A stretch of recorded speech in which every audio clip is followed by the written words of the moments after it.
ஒவ்வொரு ஆண்டும் ஜனவரி மாதம் நீங்க எல்லாரும் உங்க சொந்தங்களை பார்க்க தமிழ்நாட்டுக்கு வரீங்க. நம்ம எல்லோரும் எதனாலையும் யாராலும் பிரிக்க முடியாத தமிழ் சொந்தங்கள், தமிழின சொந்தங்கள். இது பல்லாயிரம் ஆண்டு காலத்து சொந்தம், இன்னும் பல பல ஆண்டு தொடரப்போகக்கூடிய சொந்தம். நாடுகளும் கடல்களும் நம்மை பிரிச்சாலும் மொழியும் இனமும் நம்மை உணர்வால் இணைக்குது.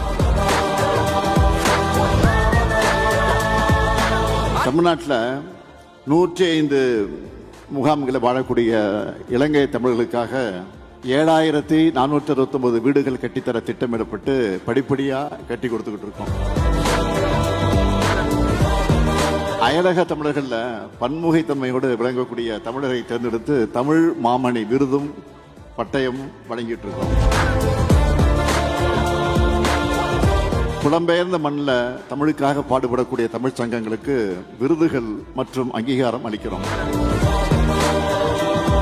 கல்வி, அறிவியல், தொழில்நுட்பம், வணிகம் ஆகிய துறைகளில் சாதனை படைக்கிற அயலக தமிழர்களை தேர்ந்தெடுத்து கணியன் பூங்குன்றனார் விருது வழங்கிட்டு இருக்கிறோம்.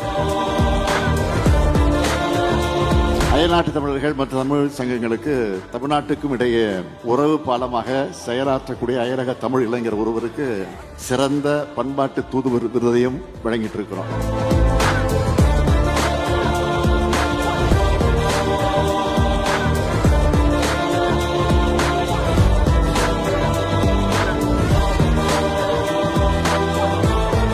வாழ்வதும் வளர்வதும் தமிழும் தமிழனுமாய் இருக்கணும்னு செயல்படக்கூடிய அரசு நம்ம அரசு.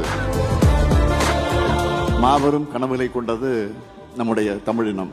அந்த கனவுகளை எல்லாம் அடைய வேண்டும் என்றுதான் நம்ம திராவிட மாடல் அரசுல நாடு போற்றும் பல நல்ல திட்டங்களை செயல்படுத்தி வரலாறு காணாத வளர்ச்சியை அடைஞ்சிட்டு.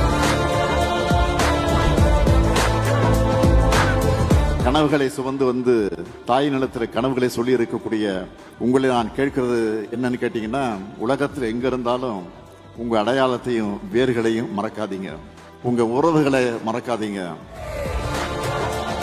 மொழி சிதைஞ்சா இனம் சிதையும், இனம் சிதைஞ்சா நம்ம பண்பாடு சிதைஞ்சிடும், பண்பாடு சிதைஞ்சா நம்ம அடையாளம் போயிடும், அடையாளம் போயிட்டா தமிழர்னு சொல்லிக்கிற தகுதியை இழந்துடுவோம். நீங்க எங்க வாழ்ந்தாலும் ஒற்றுமையா வாழுங்க, அந்த நாட்டின் வளர்ச்சிக்காக பாடுபடுங்க. அதே வேளை தமிழ்நாட்டுக்கு அடிக்கடி வாங்க. உங்க சகோதரனா இந்த முத்துவேல் கருணாநிதி ஸ்டாலின் தான் தமிழ்நாட்டில் இருக்கான்னு நம்பிக்கையோடு வாழுங்க.